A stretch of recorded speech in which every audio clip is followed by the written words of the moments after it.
ईशा ने एविक्ट किया है मुझे ऑडियंस ने एविक्ट नहीं किया है। So somewhere I was doing good, Isha का decision very unfair it was. Hello guys, नमस्कार। और कैसे हैं आप सब? तो मैं था निकालने के लिए कि किसी को भी तुम निकाल सकती हो, ये वो बिल्कुल गलत था, बिल्कुल वाहियात नहीं किया है। क्योंकि ऐश्वर्या जहाँ तक है कि शो में रहने के लिए डिज़र्व करती थी। और जहाँ तक करें हम अंकिता की बात और अंकिता की और अनुराग की बात, तो उनके लिए कई बार ऐसा हुआ है कि कुकड़ू को बजाया गया है। तो अंकिता जब भी देखो सोते हुए पाई गई हैं, तो उस पर जब ऐश्वर्या का नाम लिया तो उस टाइम पे अंकिता ने कुछ नहीं बोला है ईशा को, क्योंकि वो गलत थी, वो जानती थी, उसे पता था ये गलत है, लेकिन फिर भी नहीं बोला। ऐसा क्यों, मैं बताती हूँ ऐसा क्यों। क्योंकि कहीं ना कहीं अंकिता को भी लगता था कि ऐश्वर्या एक स्ट्रॉन्ग पर्सनैलिटी है, और अगर ऐश्वर्या जाएगी तो नील अकेला पड़ जाएगा। ठीक है, तो ये रीज़न था। और ये शायद अंकिता को पहले से पता भी होगा कि अगर उसके हाथ में ऐसी कोई पावर आती है या जो भी है, तो वो ही जाएगी या घर से उसी को निकालेगी वो। क्योंकि अंकिता के साथ तो उसने बना के रखी हुई है, और ईशा का अपना कोई स्टैंड नहीं है, जो कि सबको स्टैंड दिखाने की बात करती है। उसका खुद का कोई स्टैंड नहीं है, बस वो समर्थ। अगर वो इतनी ही स्टैंड, अगर उसका इतना ही अच्छा होता, तो जब समर्थ ने, बिग बॉस ने मतलब ईशा को कोल्ड ड्रिंक्स दी थी, तो उसमें से जब उसकी कैप्टनसी स्टार्ट हुई थी, तो तभी एक कोल्ड ड्रिंक उसने जस्ट चुरा ली थी, तो उसने उसको कुछ नहीं कहा था। लॉस हुआ था तो सिर्फ घर वालों का, जो कि उनका किचन टाइम था वो माइनस कर दिया गया था, तो उसने उसको कुछ नहीं कहा था, क्योंकि वो उसका बॉयफ्रेंड था, इसलिए। और रही अब अभिषेक की बात, तो अभिषेक को वो ऐसे मतलब अब बोलने लगी है, जब तक समर्थ नहीं आया था तब तक वो अभिषेक को नहीं बोलती थी कि चल हट, तू सबसे गंदा है, तेरे को बोलने की तमीज़ नहीं है, ये सारे शब्द वो यूज़ नहीं करती थी। हालांकि ऐसा होता था कि अगर अभिषेक उदास है या रो रहा है, तो वो उसको जाके मनाती थी और अपनी बात रखती थी, जो भी आपस में बात करते थे। लेकिन अभी ऐसा कुछ नहीं है, क्योंकि शो में समर्थ है।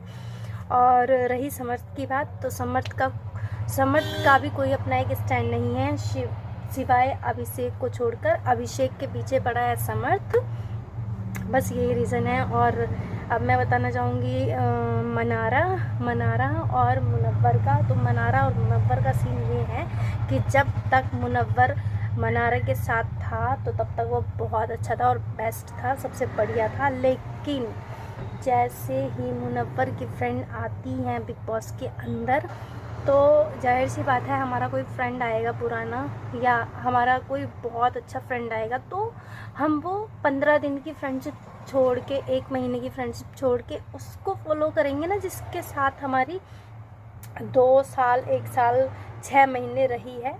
तो वो बस ये हुआ कि मुनव्वर उसको टाइम देने लगा और उसके साथ बैठने लगा, और उसको उसकी कुछ चीज़ें पसंद नहीं आ रही थी। तो इस चीज़ पे मनारा ने बहुत गंदा, बहुत घटिया, बहुत वाहियात कमेंट पास किया था मुनव्वर को, जो कि बिल्कुल भी अच्छा नहीं था। और जो देख रहे लोग बाहर से, उनको तो बिल्कुल भी पसंद नहीं आया। तो मनारा इस चीज़ में गलत है बहुत, और लोग उसका फ़ायदा उठा रहे हैं घर के अंदर।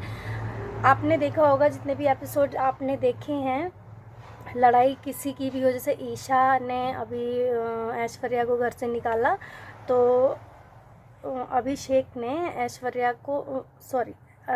ने ईशा को बोला कि कोई बात नहीं, तूने गलती की है, सबको पता है, तूने गलत डिसीजन लिया है, सबको पता है, लेकिन अब तेरा ये फ़र्ज़ बनता है कि तू उसको जाके सॉरी बोले, कि उसको कम से कम जाते हुए तो एक बार गले से लगा ले। तो उसने नहीं सुना। पीछे से समर्थ ने भी बोला कि नहीं, वो उसका डिसीजन है, वो गले से नहीं लगाएगी। फिर ऐसे ही कुछ मनारा के साथ हुआ था, जब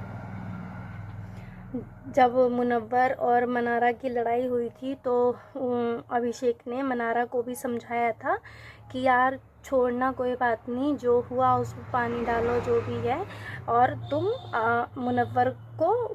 मुनव्वर से जाके बात करो, उसको सॉरी बोलो, ये जो भी है। तो उस टाइम पे मनारा ने ये किया, लेकिन उसके जस्ट थोड़ी देर बाद उसको कमेंट पास किया, नेक्स्ट डे उसको बहुत कुछ बोला, तो जो कि बिल्कुल भी अच्छा नहीं था, बिल्कुल 1% भी सही नहीं लगा किसी को भी। तो बस यही है, और बाकी तो आप सब जानते ही हैं कि अभी बिग बॉस में चल क्या रहा है। और रही राइडर की बात, ठीक है, राइडर ने गलती की थी, लेकिन वो उतना भी बुरा नहीं है, और उससे गलती एक बार हुई है, बाकी लोगों से भी गलतियां हुई हैं। तो इसका मतलब ये नहीं है कि हर बार एक ही इंसान को टारगेट किया जाए, सिर्फ राइडर, तो ये बिल्कुल गलत है। और मेरे हिसाब से जहाँ तक मुझे ऐसा लगता है, आप लोगों को क्या लगता है कमेंट में ज़रूर बताइएगा। जहाँ तक मुझे लगता है कि इस सन 2017 बिग बॉस की ट्रॉफ़ी जहाँ तक मेरा माइंड कहता है कि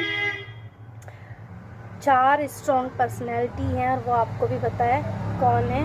मेरे हिसाब से जो भी है, मतलब मेरे हिसाब से अभिषेक तो कंफर्म है, और बाकी आप बताइएगा।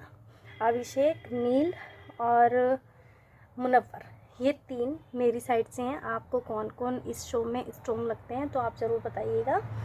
बाकी आज जो भी हुआ, मतलब उसकी उम्मीद नहीं थी, इतनी सी भी उम्मीद नहीं थी, और बहुत गलत हुआ, जो कि नहीं होना चाहिए था।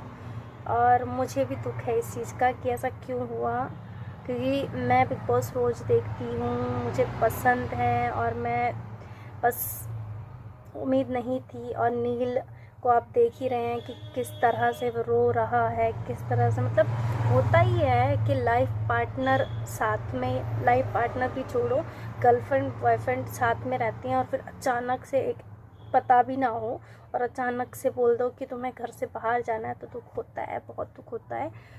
तो नील ने सोचा ही नहीं था कि ऐश्वर्या के लिए बोला जा सकता है, क्योंकि रूल ब्रेक करने के ऊपर था ये नॉमिनेशन जो भी था, लेकिन वो उसका अपोजिट गया, रूल ब्रेक किसी और ने किए थे और निकाला किसी और को गया, जो कि बहुत बहुत बहुत गलत था, ये सबको पता है। तो मुझे जाननी है आपकी राय, तो राय अपनी ज़रूर बताइएगा, कमेंट में ज़रूर लिखिएगा कि आपकी राय क्या है, कौन जाना चाहिए था घर से बाहर और किसको रहना चाहिए था घर के अंदर, तो आप ज़रूर बताइएगा। और राइटर नॉमिनेशन में था, राइटर, अंकिता, ऐश्वर्या और नील, ये 4 में से किसको जाना चाहिए था और किसको रहना चाहिए था, आप बताइएगा ज़रूर। अब मिलते हैं नेक्स्ट वीडियो में, बाय।